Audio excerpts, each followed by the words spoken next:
Hello mga bes! Ngayon naman ipapakita ko sa inyo kung paano magtapon ng basura at mangolekta ng basura at paglilinis dito sa California. Actually, etong mga sinishare ko po ng mga ito, based lang sa aking personal experiences. And I just want to share with you how do they do it here.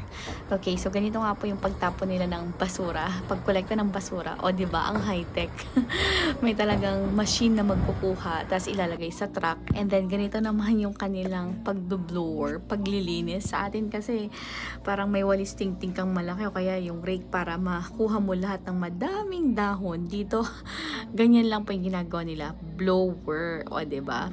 Talagang mag-blower lang sila, para matanggal yung mga dahon-dahon and pagkukumpul-kumpulin po nila yan, tsaka po nila ilalagay sa sako. Then there you go, ganyan po yung paglilinis nila dito sa labas. That's all for today. Have a great day today mga bes. Goodbye!